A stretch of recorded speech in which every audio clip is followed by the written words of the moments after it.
Welcome, everyone, to the Spiritual Underground Podcast. This is Dan coming to you from the cabin at the Fargo Hunting Club today, fulfilling my commitment to provide new content on a weekly basis at the beginning of this year. And I've had a couple, coming into deer season and coming into the holidays, I was hoping to get ahead a little bit and get some in the can so that any little stumbling blocks weren't going to cause me to not be able to fulfill that commitment. And had a couple people who need to cancel. Kind of caught me behind, and then I'm down here, and I thought maybe I would get somebody from down here to do the podcast, but I'm just not sure if that's going to be able to happen or not.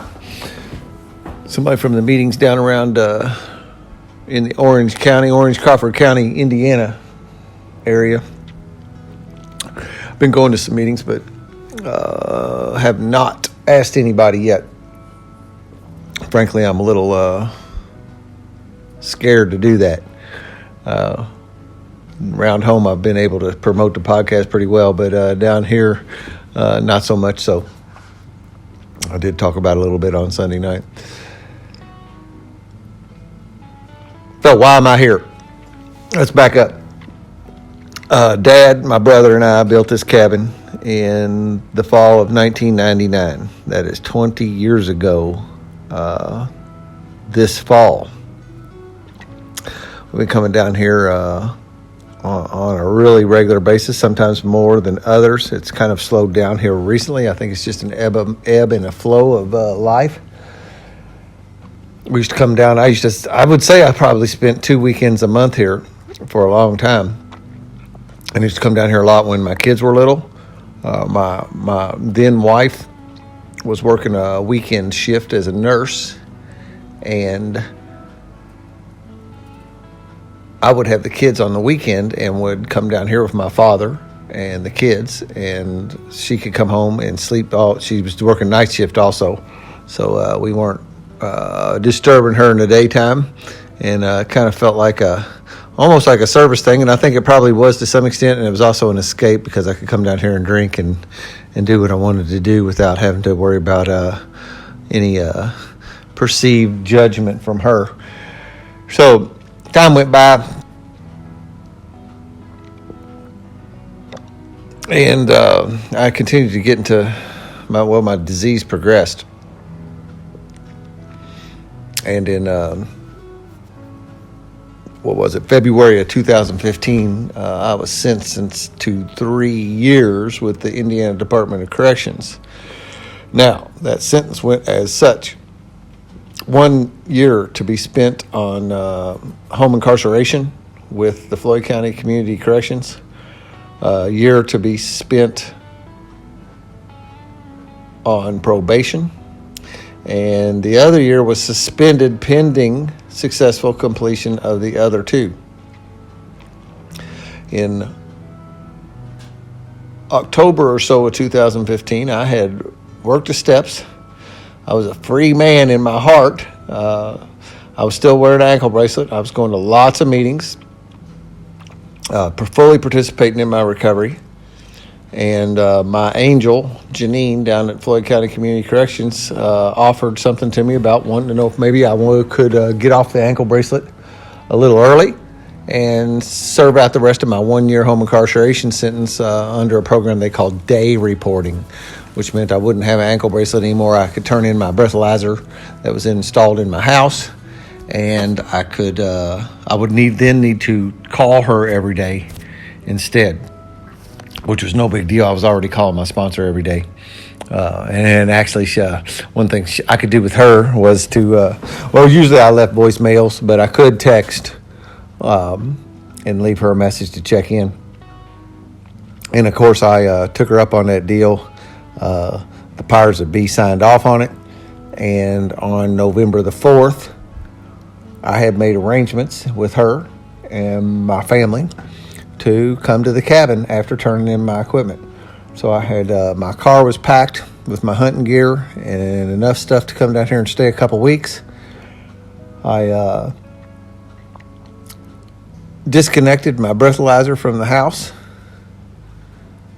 drove down to Floyd County Community Corrections, turned in my breathalyzer. They removed my ankle bracelet off my ankle. And I got my traveling papers from Janine. One thing I was just a little concerned about it was if I was rolling around, and I didn't want any kind of like hiccup in the paperwork and the computers and whatnot. And if I was to maybe get pulled over and it showed that I was supposed to be on home incarceration and didn't have an ankle bracelet on or nothing, I wanted some papers to show that I was doing what I was supposed to be doing. So I got my traveling papers from her. And I left directly from Floyd County Community Corrections and drove down here and spent 2 weeks down here at the cabin. I know a lot of other people probably have experienced some freedom that was greater than me. I'm sure that if you had spent time in prison and you get out, I'm sure that freedom is different. I'm sure that anybody who's in the military and was any kind of issues there where they were detained in another country or anything like that, their freedom was much greater. But the freedom I felt when I came down here after being on home incarceration for 9 months and not getting to come down here, that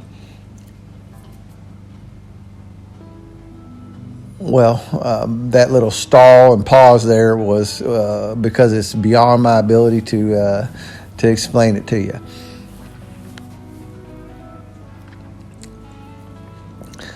I came down, spent I had gotten on some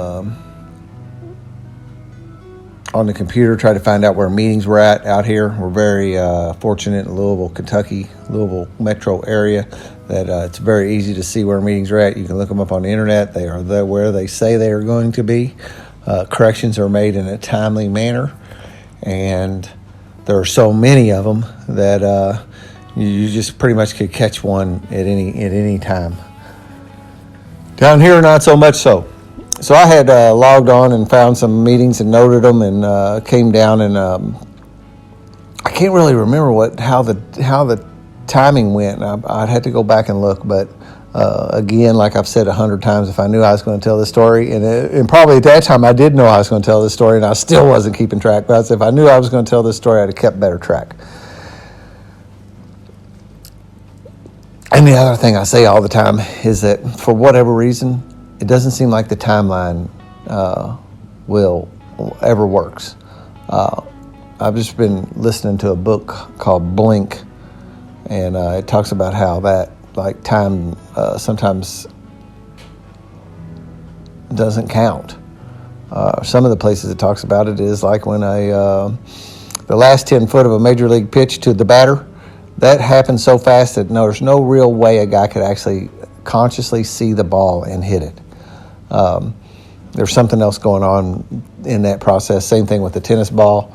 Talked about like when it comes down to these in the specific circumstances they were using, which neither of those is what I'm like talking about here, but it does kind of correlate to how time sometimes doesn't matter, and trying to put these timelines together is really just an exercise in futility. But talked about a number of shooting events, like when the police end up in some kind of shooting thing, or like it went through, talked about when President Reagan was shot, and how like just that stuff happens in like seconds. And you really, people don't have any time to really react. And if you'll talk to the people, they talk that everything went into some kind of slow motion. It sounds kind of funny that things happen in like seconds, in milliseconds actually, and it goes into slow motion, and people will take a considerable amount of time telling the story when the actual event was just seconds. So I go back to how this worked out, and I don't know, I'll tell it to the best of my abilities. I came down to the cabin, unloaded, got up and hunted. The next day, just being down here was like, I recall standing in the yard with my arms spread wide, spinning in a circle, staring at the sky, looking up in the air, just soaking and taking this all in. I find myself in that position since then a number of times. I'm down here just in awe that I get to have this. That's another little concept I have a little trouble with. I get to own this little square of the woods, me, my dad, my brother, but I will say me for now. Get to own this little piece, my personal slice of paradise, and man, I just feel like I'm at home here. So I came down and I went out looking for a meeting. And it was supposed to be at the 4-H building, I think it said, in English. And it had an address. And I used my phone, and it took me there. It took me to a concrete block building that was dark, almost scary. Somebody was down there doing something in the car. Would probably been something I would have been doing at a different time in my life. They were just kind of parked out there in the dark. I don't know if it was a couple or if what they were doing. There was the occasional flash of a lighter came on as I sat around kind of wondering what I was going to do. And there was no meeting that night, so I came back and frankly was a little defeated feeling. I remember being bummed. I've been going to a lot of meetings, and I was actually excited about going to one down here and continuing to participate in my recovery in that manner while I'm down here at camp. So I went on with my business, come back, hunted the next day, and it gets dark early by now, so you got plenty of time to get to the next place. And I don't remember if it really was or wasn't, but it seems to me that was a Paoli speaker meeting, and was that I hit on the second night. Seems to be. And again, the timeline doesn't work out, so just bear with me. Those details don't matter. So I walked into the Paoli speaker meeting. I like to tell this little story, is that they asked if this is anybody's first AA meeting ever, and nobody raised their hands. And I could also tell that these guys who were sitting in here they all knew each other. And the next question they asked is if this was anybody's first time to this meeting. Well, they all knew it was my first time to this meeting, and I raised my hand. And what I will tell you now is that when you go to the Paoli speaker meeting and you raise your hand that this is the first time at this meeting, then you are the speaker. And they asked me if I would mind sharing a little bit of what my story, and they kind of, however much or however little I wanted to. And as I mentioned a few minutes ago, I was free by now. I'd spoke before. I'd shared my story. I was pretty used to sharing in meetings. And I said, sure. And I'm sure those 8 guys that were in that meeting had heard each other's stories enough times. And now if you go to Paoli, it is not. They've changed that now to a discussion meeting, probably for that very reason. Finding speakers to come probably turned into a problem for them. So bigger story than that is that when I finally connected with the local recovery community down here, I was able to get my meeting list out and let people tell me which ones of them were going on and which ones of them weren't, and tell me about meetings that I did not know about yet, and start getting plugged in down here, as I might say. They turned me. I got the skinny from them. I knew what to do. So then I could plug in down here and go to meetings. And ever since then, I have made a point to come down and spend. I haven't been able to do the 2-week thing, or have chosen not to. And I don't really think I could, actually, because by the time I'm down here for a week by myself, actually already this morning at a period of time, I was already beginning to feel a little lonesome. It's interesting that, I'm so, last week I was so charged up to get down here and be by myself. And now that I've been by myself for a couple of days, and I'm not always by myself, I'm by myself here at the cabin, then I start wishing I had some company. I start longing for some connection. It's interesting I guess it's kind of the grass is greener kind of effect. When I'm here, I want some company. And when I got company, I want to come down here and be alone. The solitude that I have down here, that I get to have down here, though, is essential for me. I need this.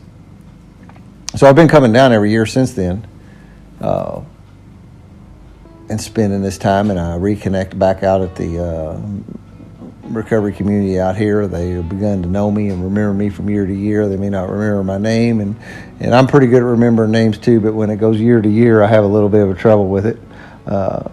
I remember some and don't remember others, and then when they say it, that's instant recognition. I remember it. But so Sunday night I went down to there's no weekend meetings down here, Friday night and Saturday night. Sunday night I went out to the French Lick Big Book Study, and there's just a few people there to it. And then last night I I counted it, and actually it's the 5th year in a row that I have been to Larry R's birthday meeting. He celebrated 37 years last night. It's an eating meeting, so I know I'm going to get fed. And you show up an hour early. We eat together, and then it's a speaker for the birthday, and then celebrate the birthday. And once again, get to hear a speaker out here and get to know one guy a little bit better. That's one of the things I always talk about on the podcast, is that I get to know somebody better. It gives me an opportunity to sit down in one-on-one, and somebody tells me their story, and I get to know that person a little better. And that happens at Larry's birthday every year. And Larry really is a dude who does the deal. When you hear people share about him, that he's taking people into his home. Hell, he built structures. I guess you could also say, I think they fall short of talking about saying they're actually homes, but has built structures for people to live in that are in trouble, that can't, don't have a place to live on his farm. He'll build them a spot to live in, and give people rides back and forth to meetings and to treatment centers, and showing up on Christmas Eve to a guy's house to put a wood stove in their house because their heated went out. Just fantastic numbers of stories, and I'm sure that in those 37 years, people can't even begin to share them all. But it's cool to watch it happening out here in the country, and this whole recovery thing, and a little bit of a different flavor recovery out here in the country than what's in town, but it still has the same outcome. So that's cool, and I just like doing that. I like catching up, and I told him last night. I said, I actually run through my head yesterday evening that about 3:00 in the afternoon it started misting rain, and then it turned to sleet. And then by the time I was heading to the meeting, it was starting to turn over to snow, and there's snow on the ground today, and it is really cold. I think the last time I looked at the thermometer, it's still in the teens. I think it was 16 when I woke up this morning to go out. Don't stay out real long in 16-degree weather. I ain't as tough as I used to be. Come back in. It takes a lot out of me. I plan to go back out here shortly, though, and see if I can't spend the afternoon. It's up to 26 on the wall now, so that's getting pretty bearable, I suppose you might say. And tonight is supposed to be 8. The low is supposed to be 8. I was sitting around, to circle back to that story, I was sitting around at the meeting last night, and yesterday evening I was, as that that rain was changing to sleet, and I was sitting around and I was thinking about, if something was to come by, I don't think I'd shoot it, because if I shot it, then that would cause me to probably miss the eating meeting, and the eating and the meeting, and I really would rather make sure I made the meeting than to kill a deer. Of course, if a big Johnny walks by, I don't think that decision that'd have been a little easier to make under those circumstances. And tonight is Tuesday, so this will be the Tuesday night meeting in Paoli, and I like going to it, and we'll see what happens. But I guess, again, a right deer walks by, and I'm probably shooting it, and if I had to miss the meeting, I would. But that is definitely in my head, is that I really would rather get out and commune with my recovery brothers out here than to be tracking a deer in the dark.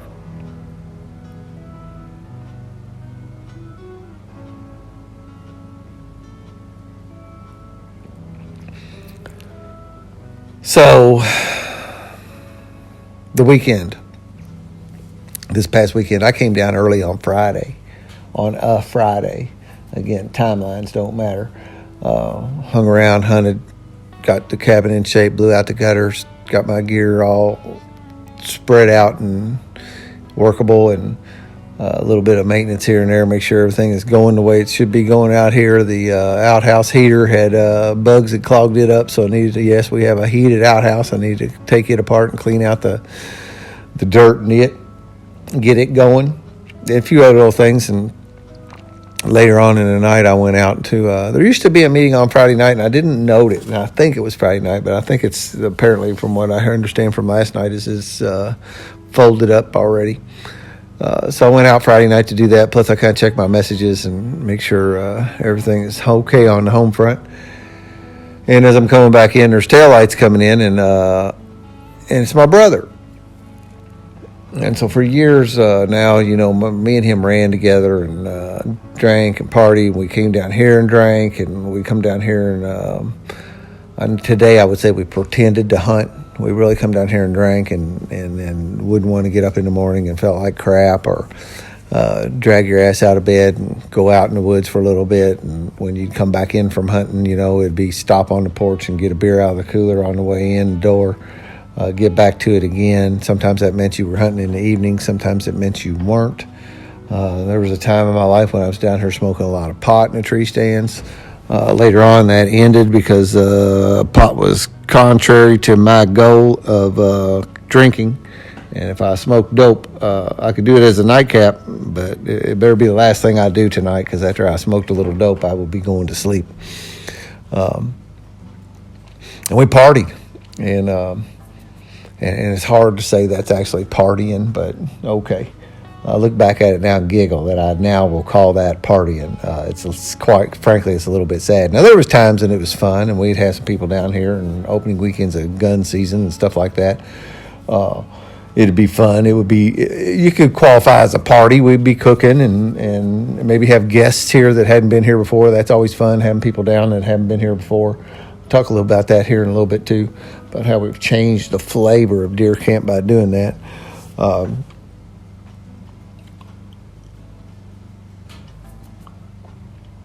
And then I started hitting the wall, man. And again, it started getting to be where I was down here pretending to be sober. That was no fun. I actually had periods of sobriety. And then finally, the miracle did happen for me. And it was a result of those charges and that sentence I spoke of earlier. And I got sober, and I became a free man. I recovered, but my brother was continuing to drink. And when you start, it's come up a couple times lately. It's like, it's if you got it, you can spot it, or if you spot it, you can got it, whichever way it goes. And you start seeing how that alcoholism is working on somebody else, and I could see how that was on my brother. Once I had learned and been properly armed with the facts, I could see it, and I knew what it was. And it made it tough to be down here. He'd be, drinking and not, making it look, because he's uncomfortable drinking around me, and I'm uncomfortable with him drinking around me. And he's what appears to me, this is a judgment, probably not a fact, but what appeared to be that he'd be trying to look like he was drinking the same beer all night, when he certainly was not wanting to be seen drinking as many as he was. And I can relate to that, because that's what I used to do also. Make it look like I was not drinking as much as I was. And he'd slip upstairs for a bottle out of his bag, out of his duffel bag, and I could hear that very distinct glass clink as it maybe caught the zipper on the way out of the bag or something like that. And I knew what was going on, and I just didn't obviously didn't say anything about it. It just created some weird energy. I think we would kind of dodge each other to some extent. He'd come down when I wasn't coming, and vice versa.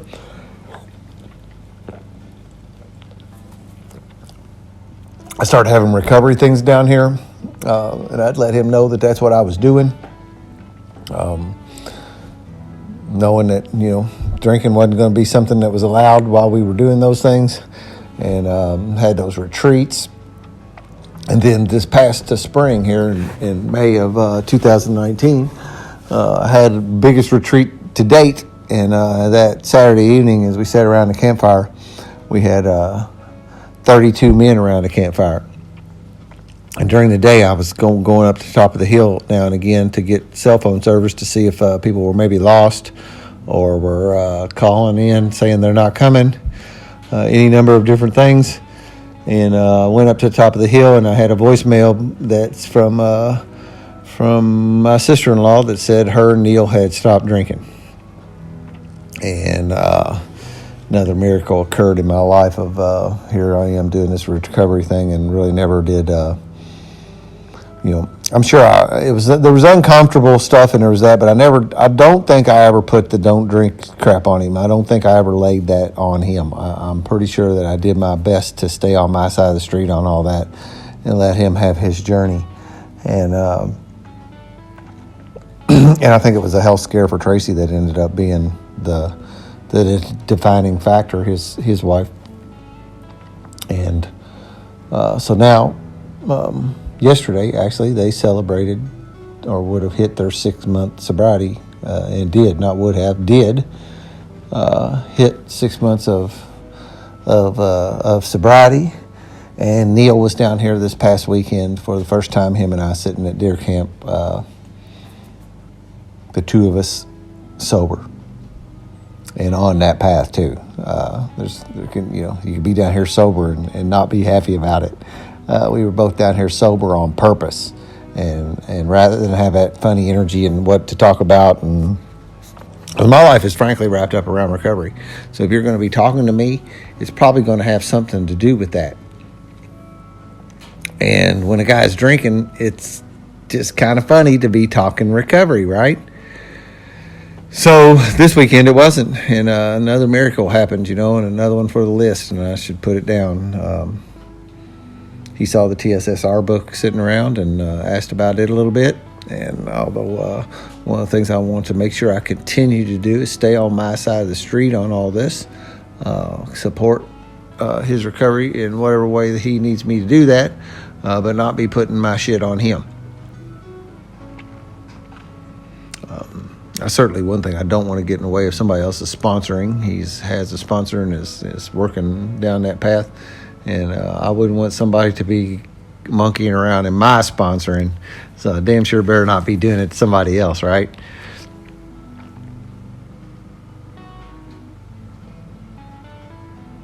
Along this path in the past 6 months, I've been able to actually be sitting in a couple meetings with him. And he'd come into my home group meeting one night on our Tuesday night meeting. And although some people in there had heard me speak about my brother, I don't know that there was a few people probably in that meeting that knew who that was sitting over there, but not many. And we were talking about miracles in recovery, which is a topic I tend to share on quite often. And I was sitting talking about that in the meeting, and my turn to share, and the air got sucked out of the room as I pointed out, said, today's miracle is that my brother is sitting in a spiritual underground meeting with me tonight. And I pointed over at him, and a collective gasp sucked the air out of the room. And that is just miracle stuff and cool. And here he is kicking over 6 months, and we get to sit around deer hunt together and change the energy. He's actually talking about doing his fifth step down here with his sponsor, and I'm pretty sure I've mentioned a number of times of doing fifth steps down here. That's become a tradition for me, and where I bring folks I work with to do fifth step. It's a sacred place to me today, and it's always been a sacred place. It's changed to a different type of sacredness now, and I think if I'm counting right, I've done 12 fifth steps down here. That just blows my mind that's happened. A lot of cool shit has happened down here, 6 men's retreats. The Indiana State Convention was in French Lick in 2016. That was the very first time I had guys come down here with me and do recovery-related stuff. It's kind of dry run for everything else, or a warm-up. We came and stayed here, and we went to the Indiana State Convention, and I sat down in the meeting Sunday night, and they announced that the 2020 convention, Indiana State Convention's in French Lick again. So I think I'll wrangle up some fellers to come spend the weekend here, and we'll go up and do a little hanging out here at the cabin, and do some go up and participate at the convention that weekend. So that leads me into the next thing. last year for the first time, I invited some fellas down here to do a sober deer camp. We did it in muzzleloader season. We did the first weekend of muzzleloader season. And there's some reasons for that, which I won't go into here.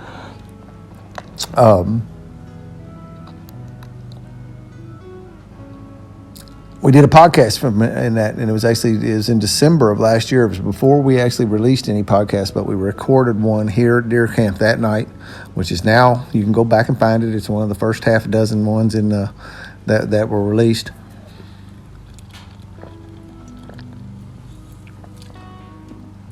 And we talked, we hung around and we fellowshipped and we went out deer hunting. Nobody got anything, and that was okay. I would like to see us kill something. That's something part of hunting, right? Is to do that. I haven't killed a deer since 2000. I killed the first deer. Kind of one of these, maybe an alcoholic thing. I wanted to be the first one to kill a deer from the cabin after we built it, and I did that. And really haven't killed much else. I killed a hen turkey with a bow in the fall of 2012. It's right there on the wall. October 27th, 2012. And in the past 20 years, I probably killed a squirrel or two or something else down here, maybe. We used to go around and kick up some rabbits. Those kind of things really don't stick in memories. But those are the only two things that I've killed down here since then. Now, some other people have done some killing and killed some deer. And there's a big giant buck right here up over top my head here that was killed down here by guests that came. And now I'm in possession of that shoulder mount today, and I'm glad I got it. It is a monster deer. May even make that picture of that deer the photo opportunity on the website for this podcast. Speaking of that, it's like a mid-roll. You get paid more for mid-roll advertisements. DTMWW.net. That is my woodworking and handyman website. It's really just got woodworking on it, but you can find me and contact me there, or Dan at DTMWW. That is DTM Woodworking. That is Dan the Man Woodworking in acronym. DTMWW.net. We will wrap Darren Frank's music around this podcast.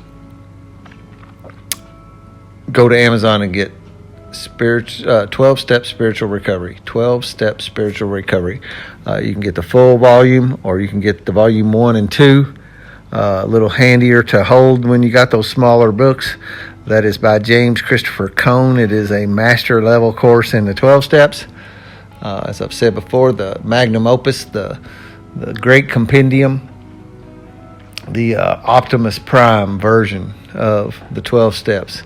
And I kind of took that from one of my favorite podcasters that does hunting podcasts named Steve Ranella. I've been listening to some of his podcasts while I've been down here this week. And spiritualunderground.org, which is something I haven't been mentioning much lately. I noticed as I've listened back to some of the podcasts, I haven't been hitting on that. Spiritualunderground.org is where you can find those pictures and some show notes and links to the podcast. And that'll be where the spot where you go see a picture of this deer if you choose to do that. So had a little hiccup there. So coming back to the hunting thing and the sober hunt. So this year I'm got that planned again. It's in just a couple weeks. We're actually going to be doing it in firearms season this year. Got 6 guys coming down with me. You all have heard Nick. He's a chef, and he's been on his stories out there, and him and Mindy were on talking about recovery and in relationships, and he's been on a few of the roundtables. Well, he's also a chef, and I'll try to quote this the best I can, paraphrase it, maybe paraquote it. He says his language of love is cooking, so we let him cook for us, and he says, let me love on you by doing that. So he cooks and plans some of the meals for that weekend. I usually get up and fix breakfast because I don't hunt while those guys are here generally. I'm more playing guide and not taking up a spot in the woods. We don't, there's a bunch of property down here. We have 54 acres. But you put 6 guys on 54 acres, and it's pretty, that's covering it up. Now, we are up against Hoosier National Forestry, and I carry around a little map sitting right over there on the table in my little pile of gear, matter of fact. A little map at best I can tell, it has somewhere in the neighborhood of 2,000 acres on it. Some of that is neighbors' property, so that I can see like where their property lines are. But for the most part, the big chunk of that is Hoosier National Forest and property we have access to, like ours and a couple of neighbors that allow me access onto their property. So anyway, 6 guys. Gets to be, if everybody knew where they were coming, and we were like hunting here for years and years, and everybody knew the area and could go where they wanted to go and felt safe doing that, the 6 guys would be pretty easy, and I could hunt. And maybe that's where we'll get someday, is that everybody will know their way around enough that that I don't have to play the guide role so much. Although I like doing that. It's not that that's the wrong way. I get to play this guide role right now. That's all inconsequential, to be honest. It doesn't really matter. It doesn't matter one bit. What matters is get together and do this fun stuff sober, and probably my brother will tag along for next year. We'll see how that pans out. It's kind of an interesting dynamic with that going on. I've got my buddies, and from recovery that have been around for a few years, and now my brother's welcomed into that circle, and it just has a little. It's just got some funny energy in it.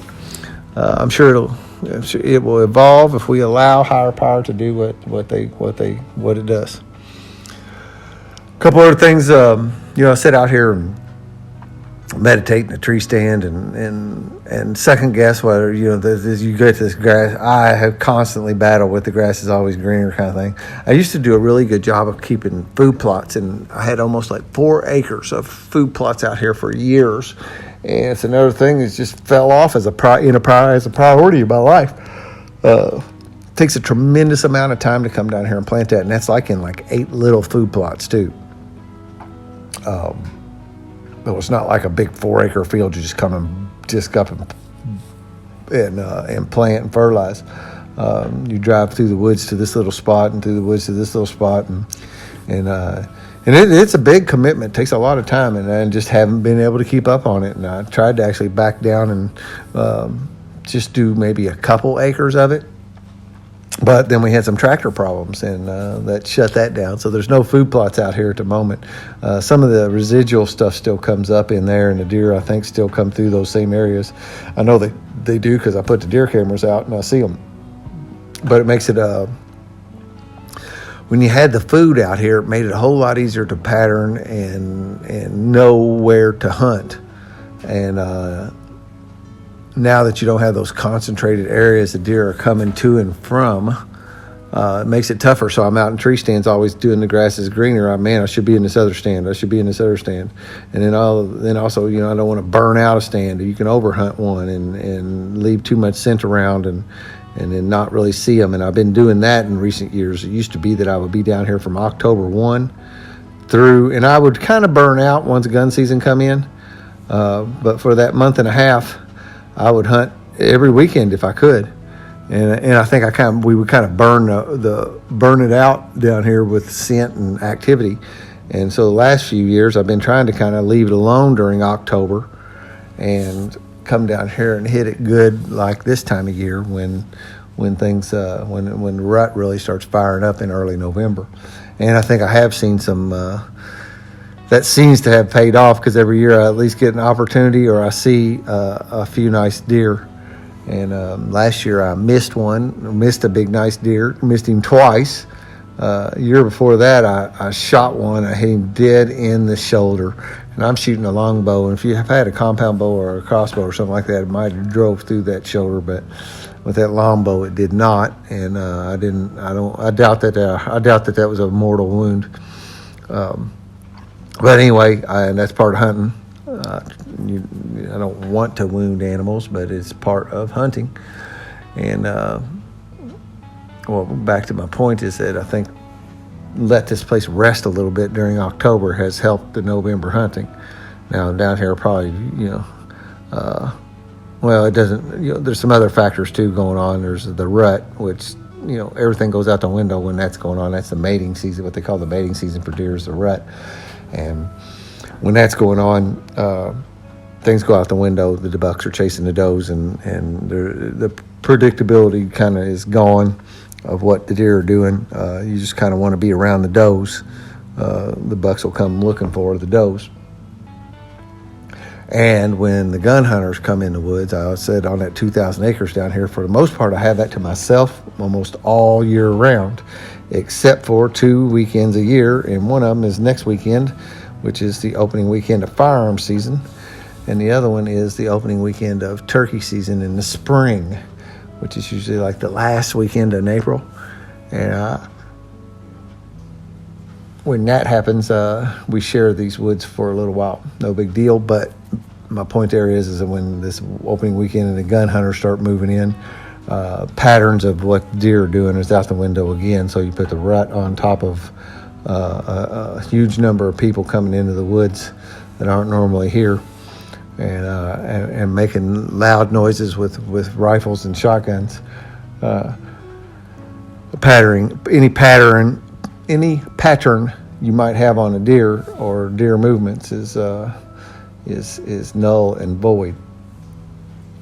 I'm not like I've been some kind of like major league deer hunter and had a handle on that anyway, but I've been with the trail cameras and things like that. You can kind of do that, and that's what this big deer up here on the wall was.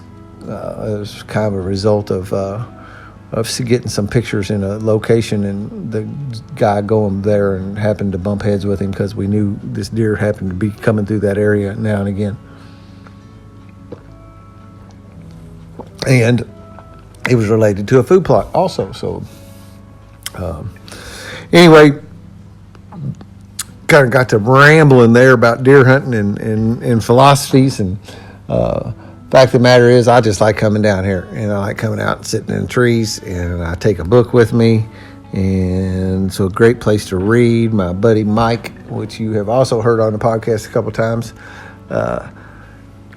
he bought me a book by Richard Rohr back on my 50th birthday back in August, and I haven't had an opportunity to sit down and read it. I do a lot of audio books today.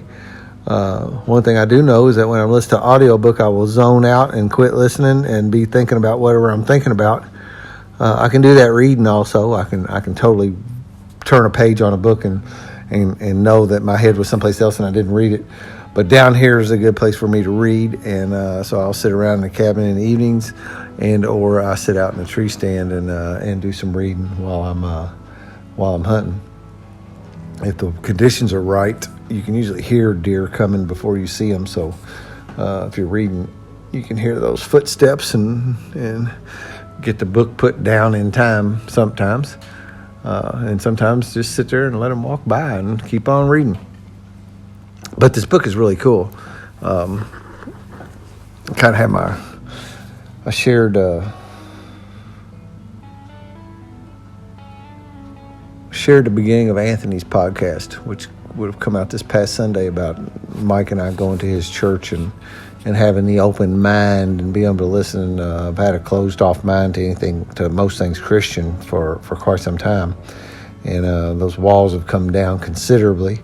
I would like you to think that they came down completely, but they haven't. And when I get a book like this that says the title of it is The Universal Christ, my walls go up again a little bit, and I'll kind of set it aside. But I also have a little obligation. I have this little feeling like if somebody buys you a book, I feel a little obligated to read it. That's not completely true, because somebody sent me something that wasn't anywhere up my alley, and I just did not care to read about it. Maybe they give me the Life and Times of Britney Spears. I just really am not going to read that, and don't feel obligated.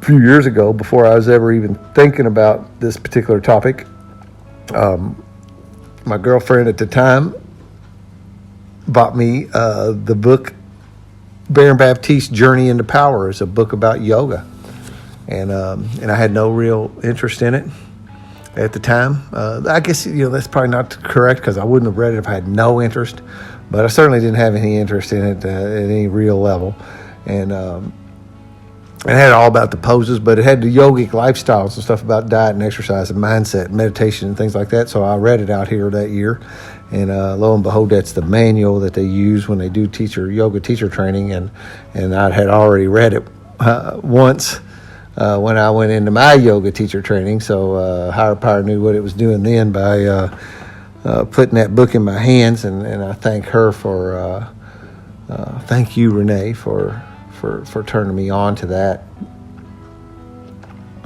book, and hopefully I'll be able to get back into that soon. I had a little hiccup back a few months ago where as I changed jobs, and I had a little back issue, and had almost 2 months ago exactly, I had a couple times where I tweaked my back and doing handyman work, and one time in the airport, and lifting up a suitcase. And then about 2 months ago, I had this sciatic nerve episode that brought me to my knees. Was the most severe pain that I have ever experienced in my life. I've compound fractured my leg. I fell off the roof down here at Fargo. I've done I've hurt myself pretty good a lot of times, and nothing was like that sciatic nerve issue was. Got to the emergency room, and the pain subsided, and my foot went numb, and it still is now. I'm on a road to recovery doing some chiropractic rehab, and he's just turned me loose to do some exercising and get back to yoga, so I hope to get back into the yoga again. I think that actually kept me. I have it. My gut is telling me that when I changed jobs and I slowed down off of my normal routines from the past, my 9-to-5 kind of job, that whenever I started doing this thing and I started laying down, I started backing off on my yoga, and that's probably I think that's what actually is the catalyst for this back thing happening. As long as I was engaging my core and continuing to practice yoga, I was putting a buffer up around the problem. The problem was there, but the yoga was putting a buffer up around it. And then when I didn't, it had that episode, and now I've been advised not to do it for a little while, and I'll take that. You go pay a doctor to give you advice, which the chiropractor is a doctor. Pay him to give you advice and then not follow it. That's old behavior.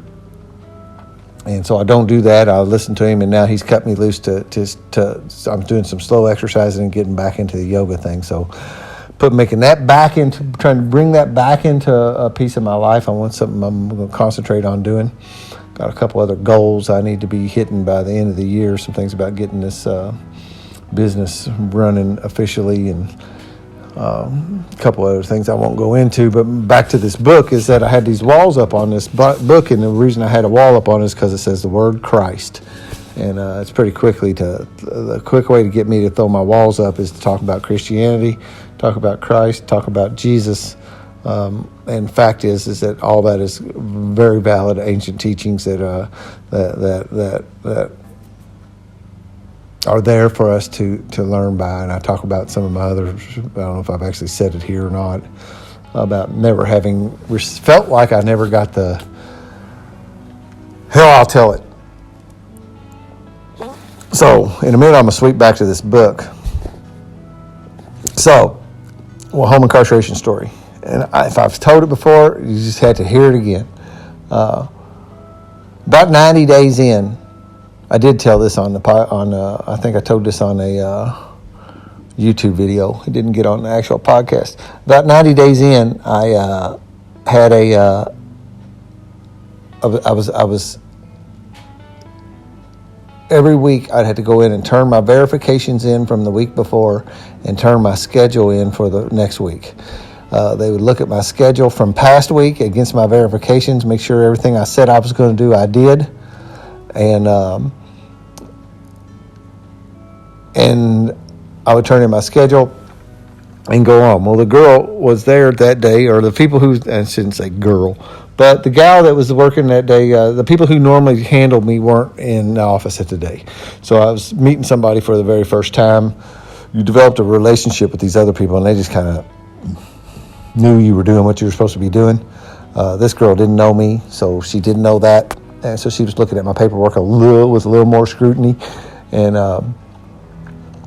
she said, "Hey, I see on Sunday you went to your parents' house for an hour. How come you're only going for an hour?" And she looked over at something else and she said, "You've been in the program for 90 days now. And I said, "Well," and I kind of giggled and I was like, "Well, that's what they told me I could do." And I said, went on and saying, one thing I said over and over again was I knew that I wasn't going to mess this thing up on purpose. My biggest fear was I was going to mess it up by accident. And I frankly didn't. I thought that there wasn't a guidebook because maybe that was all part of the game. You just had to that kept you on your toes, man. You didn't know what the rules were, so that kept you on your toes. And I just kept on.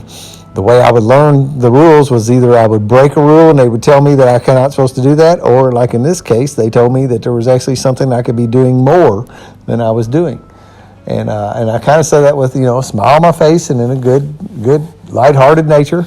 And she reaches over in a drawer and she opens it up and she picks this stapled together, 30, 50 pages of 8.5 by 11 copy paper that's stapled together on one corner, and picks it up and says, "You didn't get one of these?" And across the book it said HIP participant guidelines, which was home incarceration program participant guidelines. And I smiled and said, "No, I didn't get one of those." And I was really laughing at it. I was, and she looked at me with some very quizzical eyes and slowly put the guidebook back in the drawer, slowly shut the drawer with never taking her eyes off of me. And my mind was telling me, she was asking herself, what the hell did this dude do that they didn't even give him the guidebook? And I said, "Can I get a copy of that?" And she said, I will ask. And I'm like, okay. So I saw Janine a little bit later and asked her, and she gave me one. But my point here on this story is that's kind of the way that's pretty much the way I felt all my life, is that there was a guidebook out there that everybody else was privy to that I didn't get. And the 12 steps, and specifically the TSSR methodology, gave me a guidebook for life and a way to operate. That's not my parents' fault. That's not the education system's fault. I'm not going to throw any blame anywhere about that, me not getting the guidebook. Maybe some of all that's true. Maybe none of it is. I don't know. Doesn't matter. But what I do know is that that's the way I felt. And that home incarceration story kind of drives that thought home. And at the same time, this...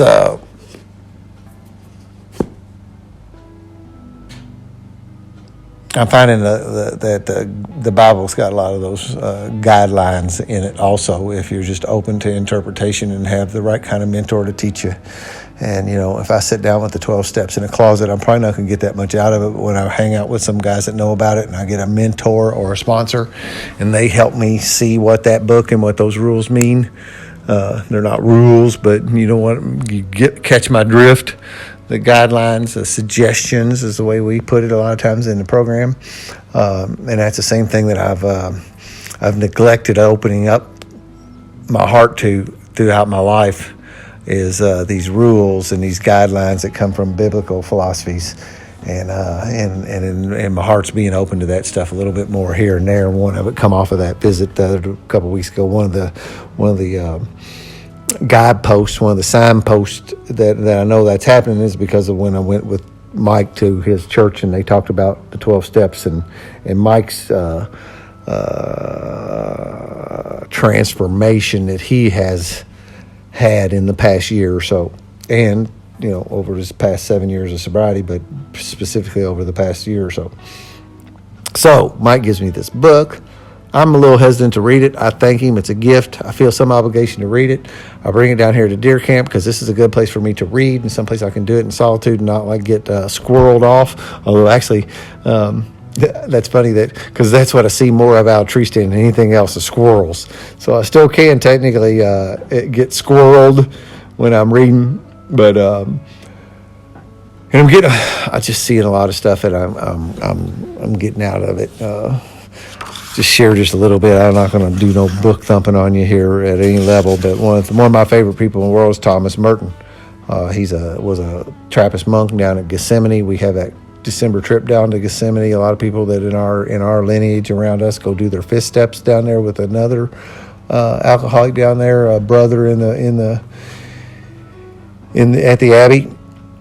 And this is a little quote that's in the front of this book. It says, "No despair of ours can alter the reality of things, nor stain the joy of the cosmic dance, which is always there." We do our poor, poor, pitiful me stuff, and our despair cannot alter the reality or stain the joy that is happening out in the world. We have blocked ourselves from that.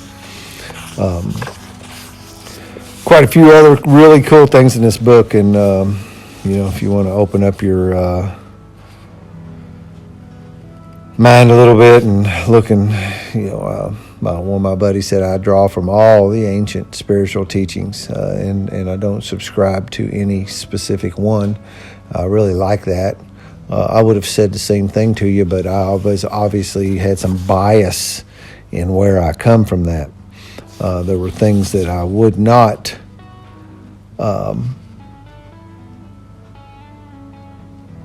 there were some things that I was not open to because of being tied to Christianity. You tend to create a God who is just like you, whereas it was supposed to be the other way around. Like that another guy told me in 12-step recovery, I was always trying to make God my man. What I had to do was make me his man. I like this line in here. "We would have helped history and individuals so much more if we had spent our time revealing how Christ is everywhere instead of proving that Jesus was God." And I'm a little bit premature in saying this, but he seems to be, same way if you heard me say like this God word, if I liken it to saying Kleenex or Coca-Cola, it's just a term to use. It may not mean the same to you. That box of Kleenex tissues might have come from Myers. They might have come from Kroger. They might have come from Target. They might have come from the dollar store. Now and again, somebody actually does have Kleenex brand Kleenexes, but we all still say, hand me a Kleenex, and nobody gets offended when it ain't a real Kleenex. It's your own conception of a Kleenex. Hope cannot be, so my point there is that you think he's using the word Christ in that manner. That's this universal Christ is this universe. He also gives a definition of that. Uni is one, right? Uni, one. Verse is rhythm, is one definition of what a verse is. So one rhythm, universe. Hope cannot be had by the individual if everything is corporately hopeless. It is hard to heal individuals when the whole thing is seen as unhealable. I have never been separate from God, nor can I be, except in my own mind. There's just a ton of good stuff. I might take a pen with me. I've already started underlining some stuff and marking this book in some places, things I want to carry with me. And when I underline them, it helps me like imprint them or anchor them into my being. So as I sit here at deer camp, colder than hell, about time to get back out in the woods, put on my warm clothes. One good thing about hunting is over the years, I've got some fantastically great cold weather gear, and I'll need it today and tomorrow for sure. It should stop the deer from moving.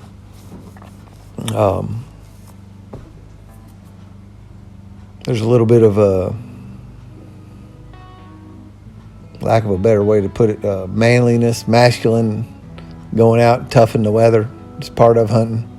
There's some things that I've noticed lately. There's some heated body suits, and I think if I'm not mistaken, one of them you plug it into a USB port, and it pre-charges the suit, and then when you go out, you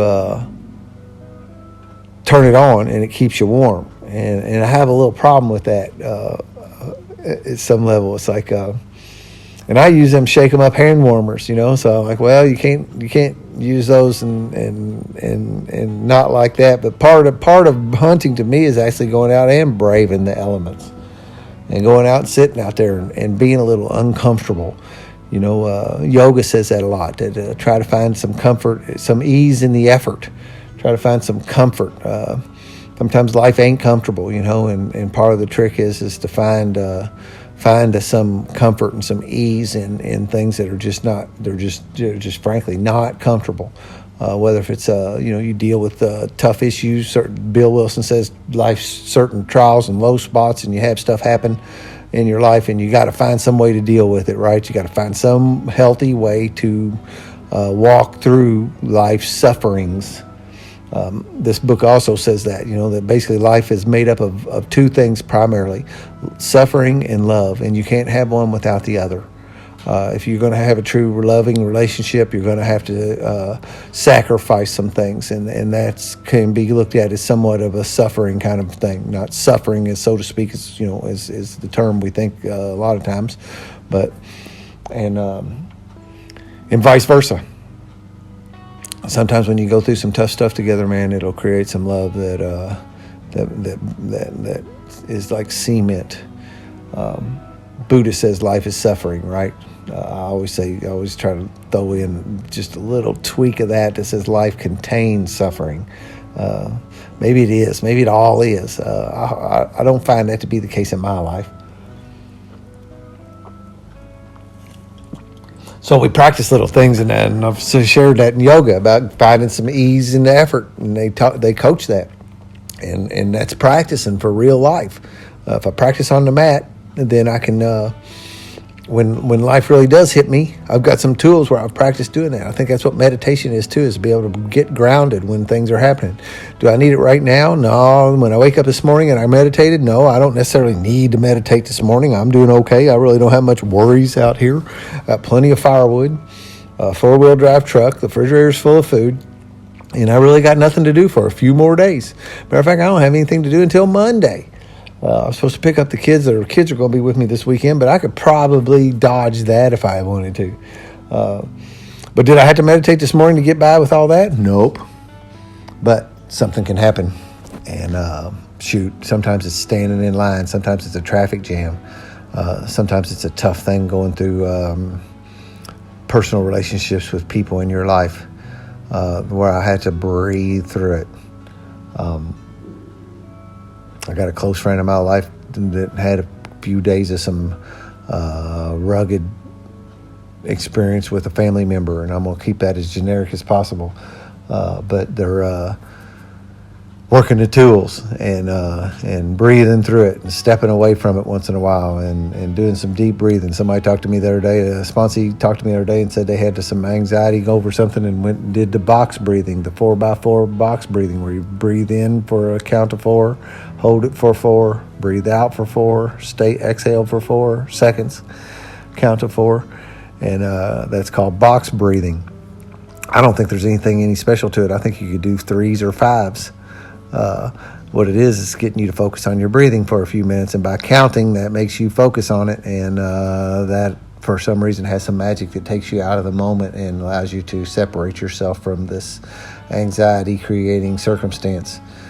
Give you a little break, a little step away from it. It is basically the same thing as like if you were in a heated argument with somebody, of stepping outside for a minute and just putting a little space between you and whatever that is that's got you upset. So back to my thing, there's a little bit of that for me sitting out here hunting in inclement, specifically inclement weather. I mean, I was here the other day, and I don't know what was this. It's Sunday afternoon or Saturday afternoon. I don't even remember, man. The days just roll in, and it's one of these beautiful fall days where it's 55, 60 degrees. It's cool enough that you're not like overheating out in the tree stand, and it's just got that fall smell in the air, and it is just as comfortable. I couldn't be more comfortable. It's one of the ones where I don't know if I said this for sure, but when I got here after that home incarceration sentence, I stood in the front yard and I arrived here, man. And I found my arms completely outstretched to my sides, looking up into the sky, spinning around in a circle, just taking this whole thing in like a little kid. It was just like heaven on earth here. And sometimes sitting up in a tree stand is the same way. And I find myself down here doing that. I can find myself doing work on the tractor, and I'll stop for a minute and just take in this little personal slice of paradise I get to be a part of. And so some days out in the tree stand are like that.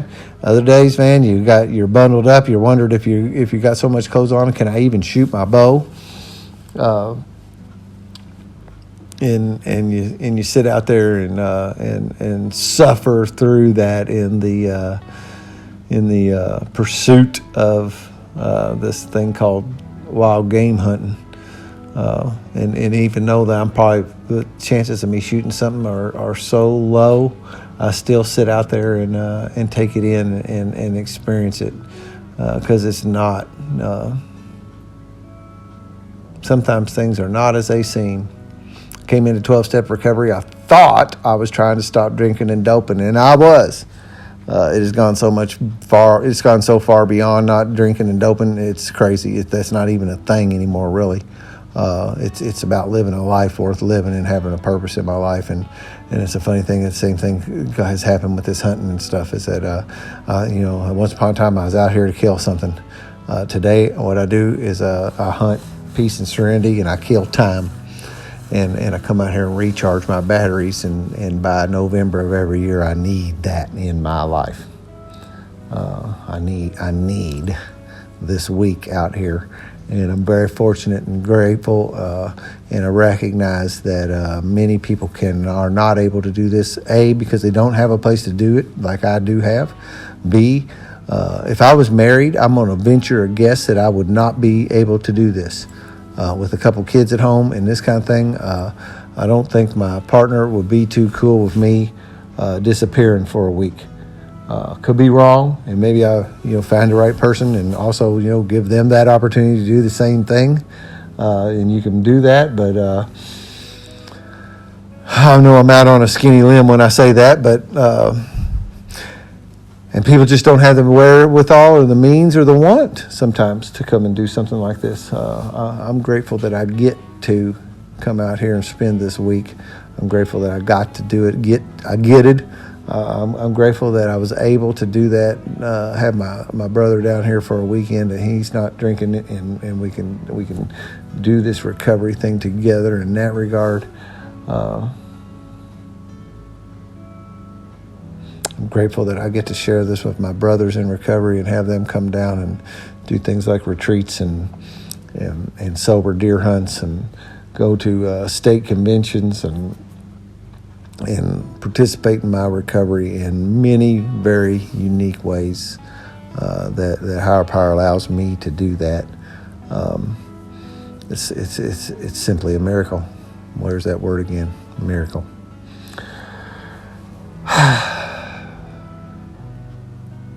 There's my sigh. I think I'm done.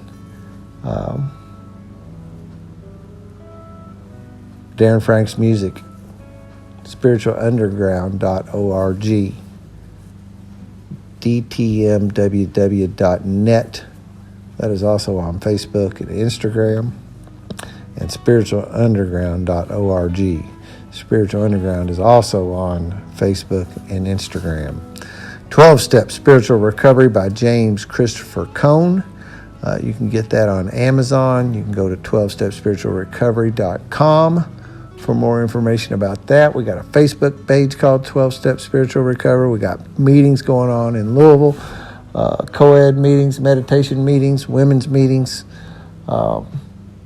Check that out if you're looking for some 12-step in your life, whether if you're a current 12-step person or not. If you are interested in those tools, see us, contact me, come to a meeting, buy the book.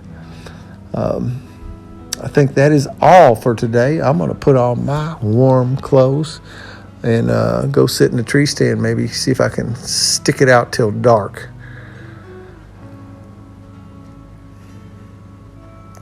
If you're not having a blast in your recovery, it's your own damn fault. And as always, thank you for allowing me to participate in my recovery in this manner and in many other ways. Peace out.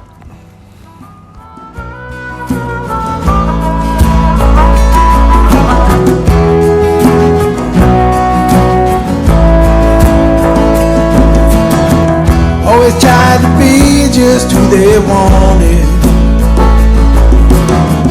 Always tried to do everything they said. Only did the things they would approve of. Locked away all your dreams inside your head.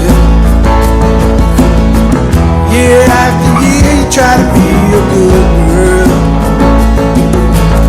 They never failed to point out when you were bad. Stuck to the program like a robot. Became a trophy for my